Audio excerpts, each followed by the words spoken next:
안녕하세요. 오늘서부터는 지난 시간까지는 한주의 제11학문을 하고 오늘서부터는 이제 악양무기요. 악양무기. 송나라 북송 때의 재상, 명재상이었던 범중엄. 엄자입니다, 이게. 범중엄이 쓴 악양무기. 동정호에 있죠. 악양루가 동정호, 그 두보의 시 등악양루라고 있잖아요. 등악양루라는 시, 오원율 시. 그 악양루하고 같습니다. 악양루.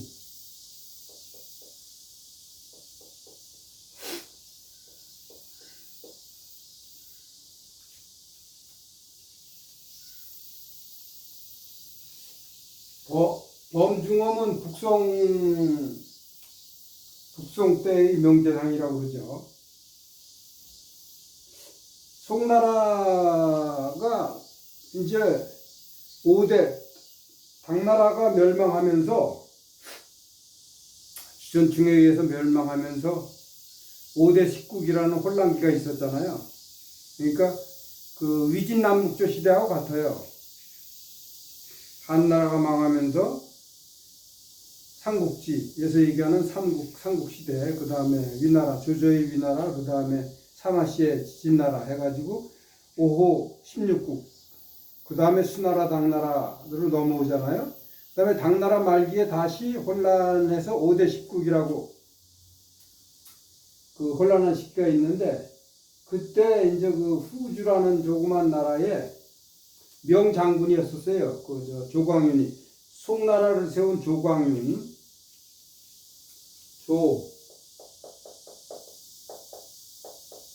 송나라가 조씨 아니에요? 이 광자입니다. 바르게 할 광자죠, 이게? 조광윤. 여기 윤자잖아요?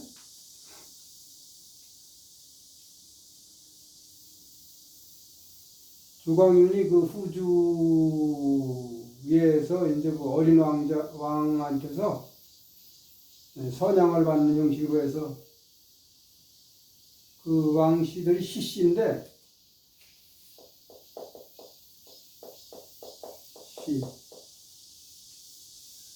조광윤이가 이제 선양을 받는 형식으로 해서 송나라를 세우게 됐죠. 송나라는 참 문치 사대부들을 상당히 숭상을 했어요. 높였어요. 잘. 우리나라는 고려시대죠. 그때. 그래서 좀 이제 너무 문에 흘러가지고 무를 좀 경시했다. 이 조광윤이가 장군 출신인데도 좀 그랬는데, 그게 너무 이제 그 무장들이 이제 지방에서 군권을 잡고 행정권까지 잡는 절도사가 돼가지고는 이제 나라를 계속 정하니까 혼란에 빠뜨리니까 문관을 많이 숭상을 했죠. 그래서 상대적으로 나라가 좀 약하다 그런 평을 받는데, 그래가지고 송나라가 960에서 1126년 정강의 변이라 해가지고요, 북쪽에 있는 여진족 금나라가 쳐내려와 가지고 송나라의 그 수도 개봉을 함락시키고 수많은 그 황제하고 왕족들, 수많은 신하들 수천 명을 끌고 북쪽으로 올라갔잖아요. 그래가지고 그거를 정강의 변이라고 그러죠. 그러면서 송나라가 망했잖아요. 그 와중에 이제 남쪽에서 이제 이제 북쪽을 위해서 저기가 금나라가 차지하니까 남쪽에 내려와 가지고 그 이만이라는데 지금으로 얘기하는 항주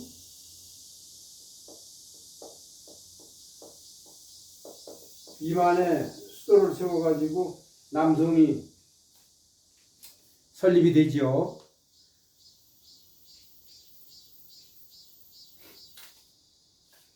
남송은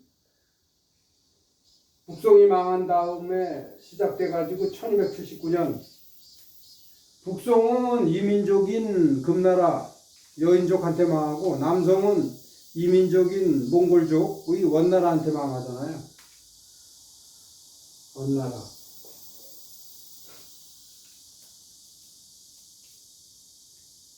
근데 이게 저기 원나라하고 그 오랜 기간 전쟁하는 거를 쭉 보면은 중국 역사상 그렇게 그 백성들이 일치 단결해가지고 그 이민족하고 싸운 적이 없어요.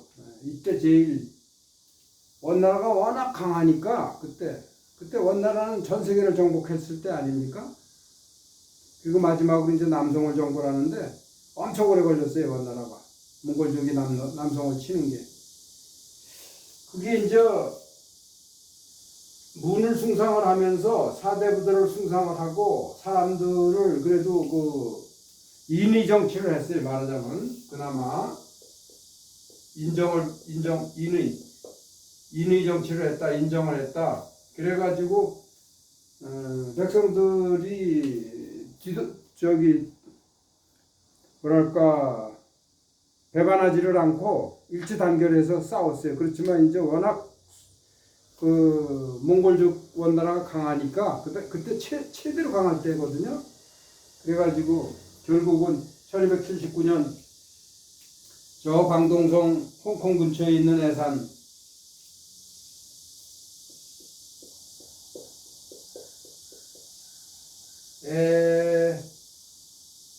산이 이게 산자가 잠깐만요.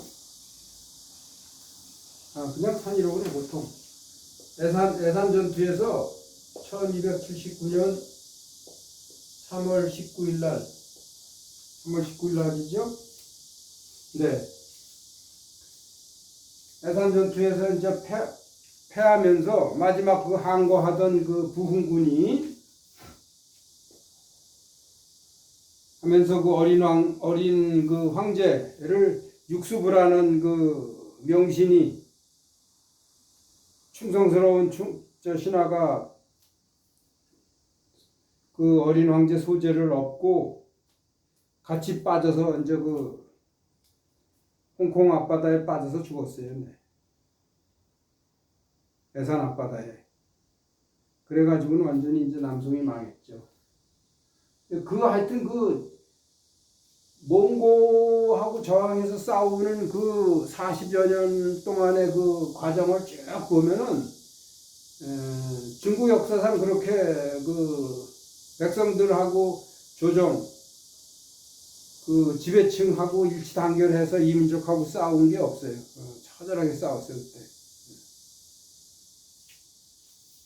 그래서 이 송나라가 그렇게 좀 물른 것 같지만 내부적으로는 그런 정신적으로 단결했던 그런 거는 높이 쳐줘야 된다고 그렇게 사람들이 이제 생각을 해요. 다른 나라들은 망할 때 보면 그냥 허접하게 망합니다. 네.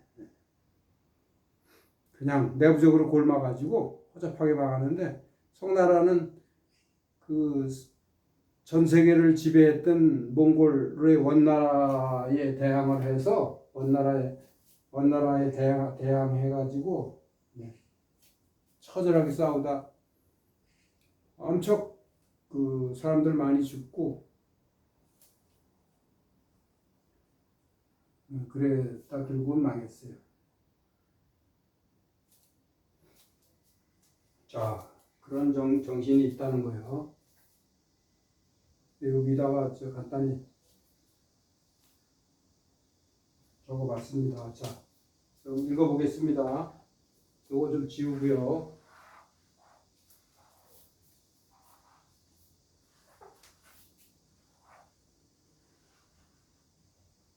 애산전투,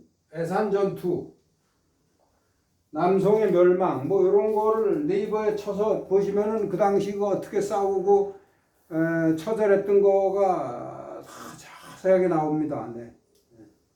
상당히 참 애잔해요. 네. 자, 그때는 그 북송 때입니다. 남송이 아니고 북송 때. 네. 경력 4년 춘. 경력이 뒤에 나와 있어요. 경력이 3번, 주 3번에 나와 있습니다. 송나라 인종의 연호다 그랬는데, 경력이면은, 경력 4년이면은 언제냐 하면은 1044년이네요.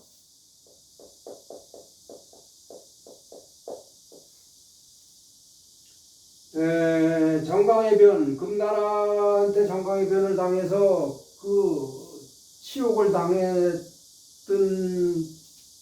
때하고는 상당히 앞섰네요. 이때는 아주 좋았을 때네요. 네.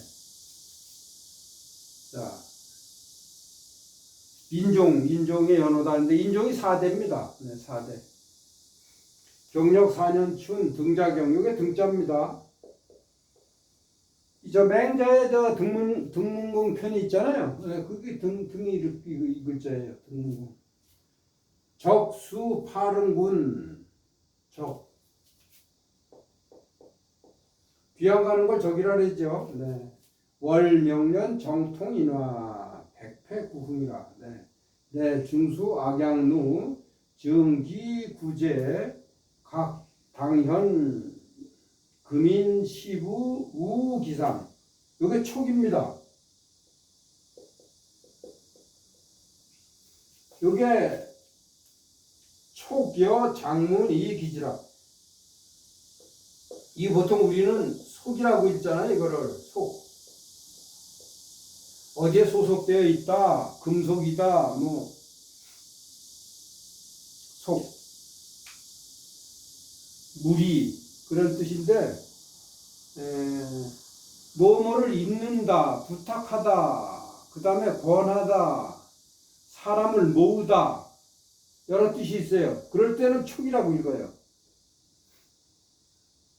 촉도 가끔 쓰여요.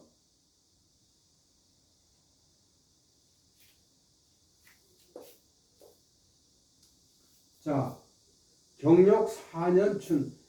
경력 4년 봄날에 봄에 등자경이 여기 저 뒤에 나와요. 네. 뭐 주 4번에 나옵니다.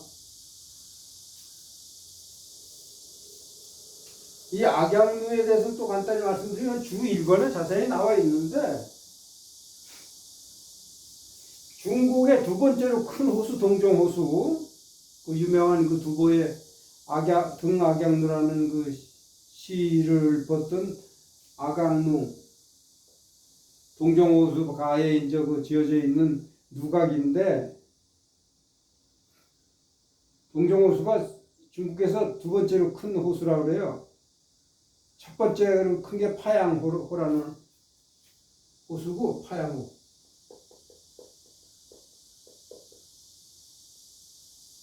여기 파자입니다. 파양호.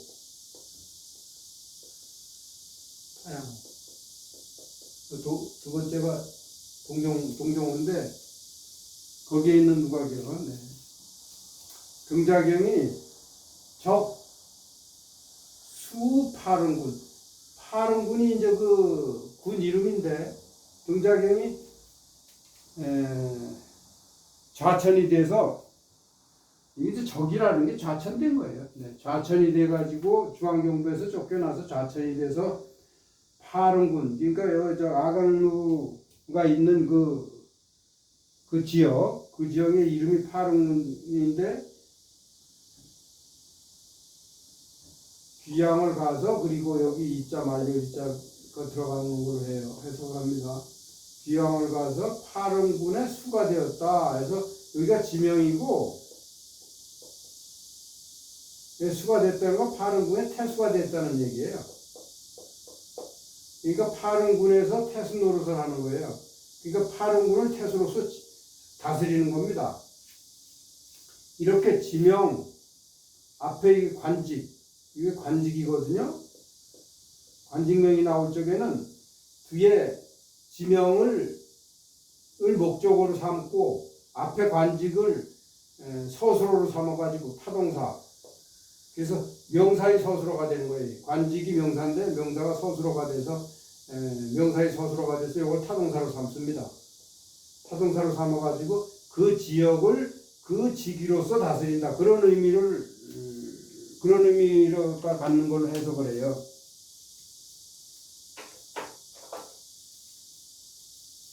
여기 그래서 그 예문을 다른 걸 적어 놨습니다. 뭐냐면은 수파릉구는 지금 설명드린 것처럼 파릉구를 목적으로 하고 수를 타동사로 삼아서 파릉군을 수로서 다스린다. 이렇게 해석이 되는데, 그래서 파릉군에서 태순 노릇을 한다. 그렇게 해석을 한다고 말씀드렸잖아요. 근데 대표적인 예가 쉬운 게 왕천하가 있어요. 왕천하 이거 잘 나오잖아요. 저 맹자에. 이건 무슨 얘기냐면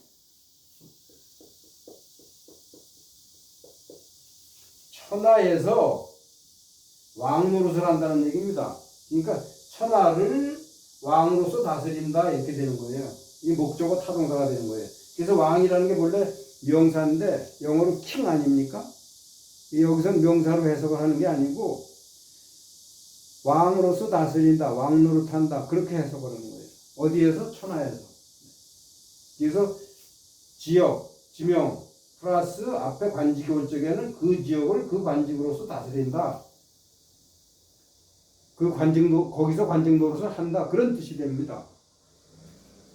또 상제라는 말이 있어요. 상제.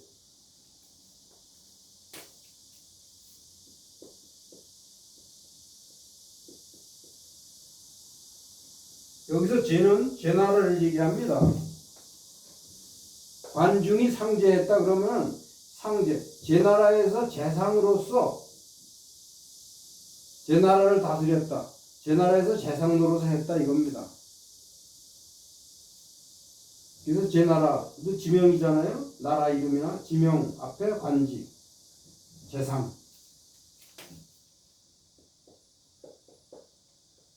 재상. 제나라에서 재상 노릇을 했다. 천하에서 왕 노릇을 했다. 천하를 왕으로서 다스리다. 제나라를 재상으로서 다스리다. 그런 뜻이 된다 이겁니다. 이것도 수파릉, 파릉군에서 태수 노릇을 하다. 태수로서 파릉군을 다스린다. 해서 요런 거를 앞에 나오는 관직이 명사인데 요것이 명사의 서술어가 된다 이겁니다. 그래서 관직이 서술어가 되고 그것이 목적어, 타동사가 되고 뒤에 나오는 지역 장소를 목적으로 삼는다. 이게 특수용법입니다. 명사에.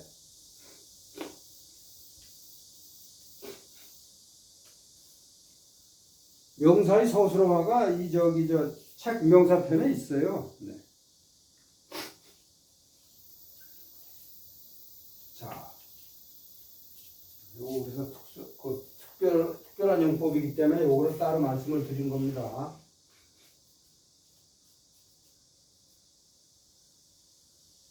자,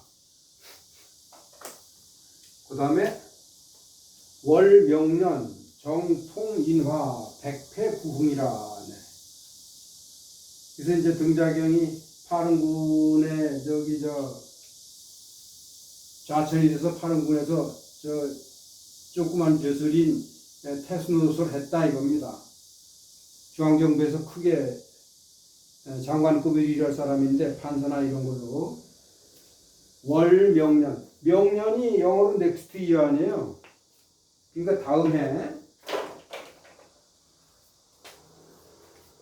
해를 다시 넘는 거예요. 월, 명년. 명년을 넘는다. 이게 타동사, 목적어. 그러니까 내년을 또 넘으니까 후년이 되는 거예요. 이제 월, 명년이 후년입니다. 2년 후. 명년이면은 1년 후, 1년 넥스트 이어인데 이건 2년 후요. 그래서 그렇게 이제 태수 노릇을 하니까 2년 정도 지난 다음에 어떻게 여기 파릉군이 바뀌었냐 하면은 정치는 통하고 정치가 두루 이제 이렇게 위에서 저 정치하는 것들이 다 백성들한테 다 스며들어서 잘 통하고 좋은 정치가 이제 통했다 그런 거예요. 그리고는 이 말려리자 인화 백성들은 화목하게 되었다 이게요. 네. 인화단결하게 되었고 백가지 패해졌던 것들이 피폐된 것들이 다 이게 부사거든요. 다시 일어나게 됐다 이겁니다. 다시 다 일어나게 됐다. 근데 정치가 잘 되고 백성들은 인화하게 되었다 이게 2년 정도 지나니까 이해. 중수 악양루를 중수했다 이겁니다. 여기서 중수 우리 중수 많이 쓰잖아요. 무슨 사찰을 중수했다. 중수는 거듭 수리하는 거예요. 이게 중이 거듭이라는 뜻이 있잖아요. 부사로 거듭. 이게 우리 중수 쓰는데 악양루를 중시하여서 증기제 그 옛날 것 구제 옛날 것 그러니까 악양루를 제라고 쓴 거니까 그 옛날 것을 증가시켰다. 그러니까 더 크게 했다 이겁니다. 크게 증수한 거예요. 네. 크게 대대적으로 크게 수리하면서 더 키웠다 이겁니다.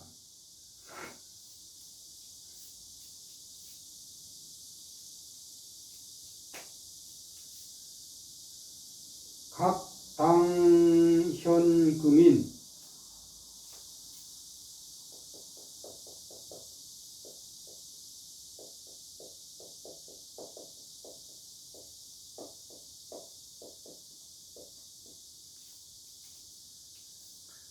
각 당현 그리고 여기 여자를 집어넣으면 좋겠습니다. 그리고 이 여자가 요하고 똑같다 그랬죠. 더불어 여자 부사 접속사 이 간체죠. 당나라 현인과 오늘날 지금 사람들이라면 송나라를 얘기하죠. 송나라의 시부 여기 지자가 빠진 걸 보면 되겠습니다. 사람들의 시와 작품을 그 위에 악양루 위에 새겨 넣었다 이겁니다. 그러니까 그 악양루를 다 새로 크게 이제 이렇게 중수하면서 크게 키우면서 중수하면서 그 위에 현판들을 그쭉 누가 같은 데 가면은 시들 쭉 써놨잖아요. 그렇게 했다 이겁니다. 이제 당현 같은 건 당나라 현, 요 송나라 전이가 당나라니까요. 그 전이 당나라 현인 같으면 뭐 예를 들면은 두보 같은 대표적인 사람의 그 등악양루 같은 시를 거기다 적었다 이겁니다. 아주 좋죠. 당나라 현인이란 두보 같은 사람이겠죠. 그 위에 여기 우자가요. 허사로 쓰일 적에 혹은 호 이거하고 같이 쓰이죠. 이 세 글자가 통용해서 어디에 그렇게 새겨놓고는 그리고는 이거 촉이라고 그랬죠. 촉이요. 이게 납니다. 나에게 장문 글을 짓는 것을 부탁을 했다 이겁니다. 그러니까 요거는요 사역의 의미가 있어요. 촉이 부탁을 하다니까 사역 동사의 대표적인 게 사잖아요. A, B A로 하여금 B하게 하다. 이거는 촉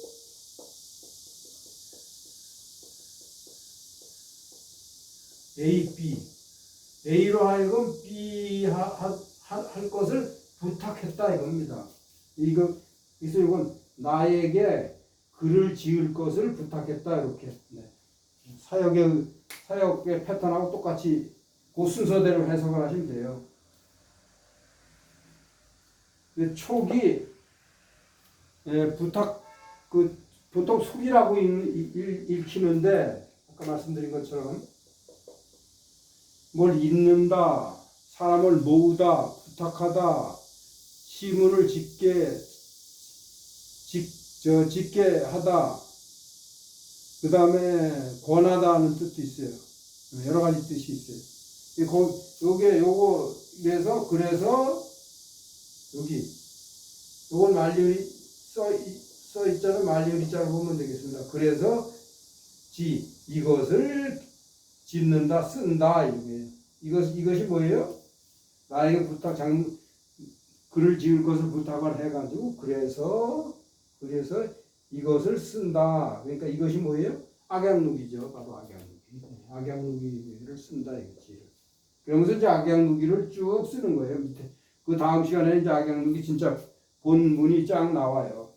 지금까지 이제 배경을 설명한 겁니다. 악양누기를 쓰게 된 배경을 설명한 거예요. 근데 이 촉자 속이 아니고 촉으로 읽을 때의 예문을 제가 여기 적어봤습니다. 이게 맹자에 있는 거라서요. 적어봤어요.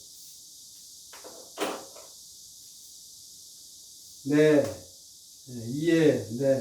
이게 촉입니다. 사람들을 모으다, 연결하다, 부탁하다, 권하다, 뭐 이런 뜻이 있다 그랬잖아요. 저기 여기서는 모으다예요.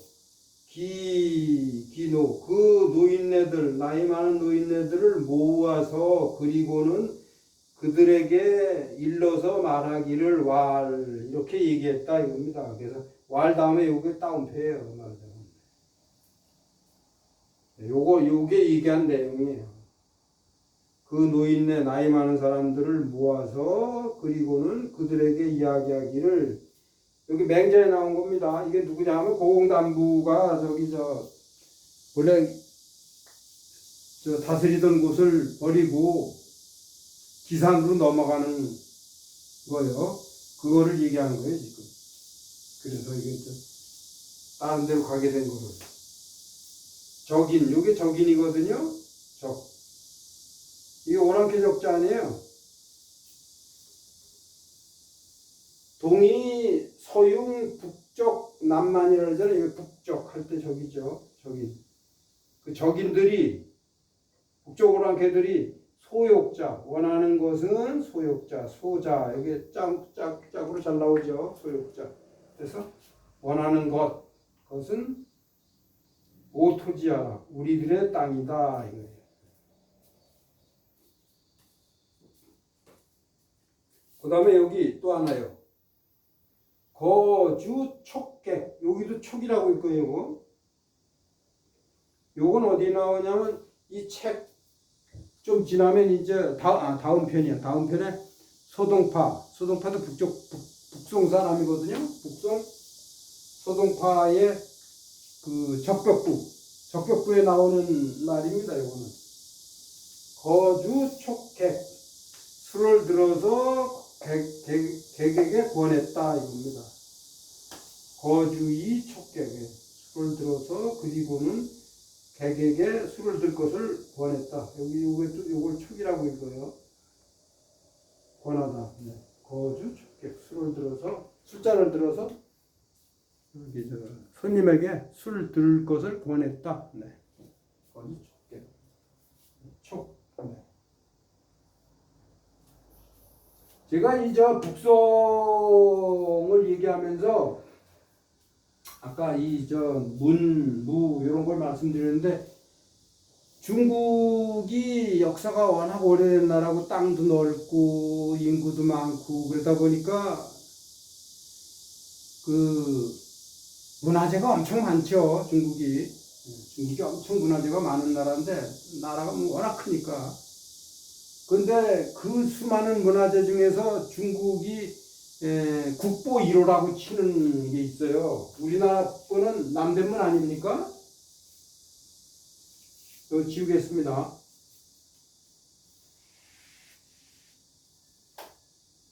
국보 1호.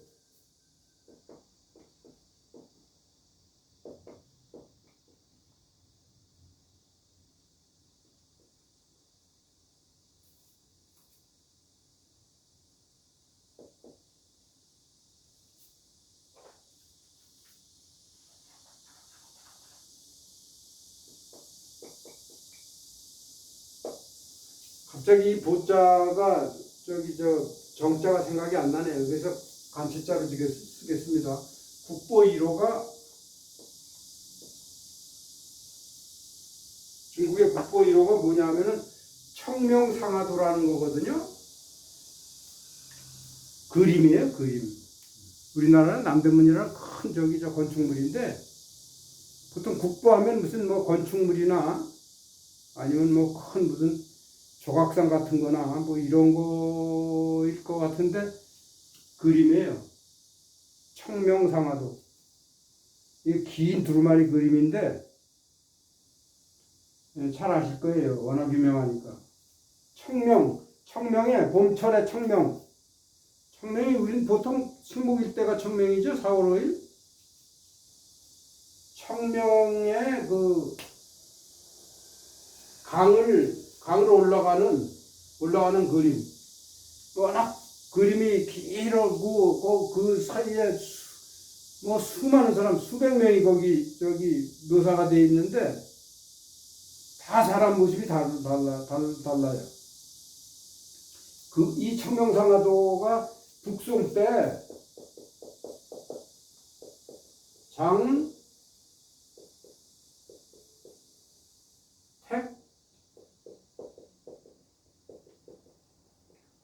장택단이라는 사람이 택이 저 택단지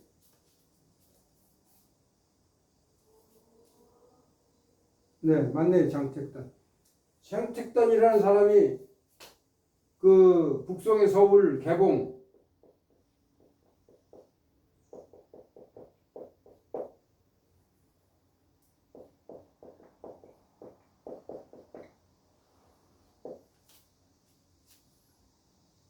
개봉을 그린 거예요.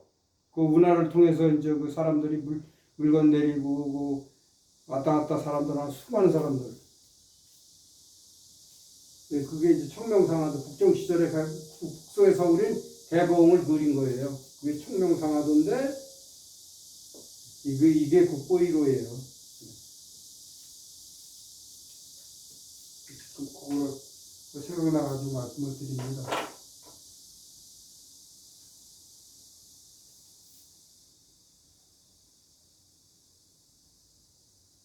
자, 제가 말씀드리고자 했던 것은 다 말씀드린 것 같은데, 네. 이어서 그 다음을 하겠습니다. 네, 안녕히 계십시오.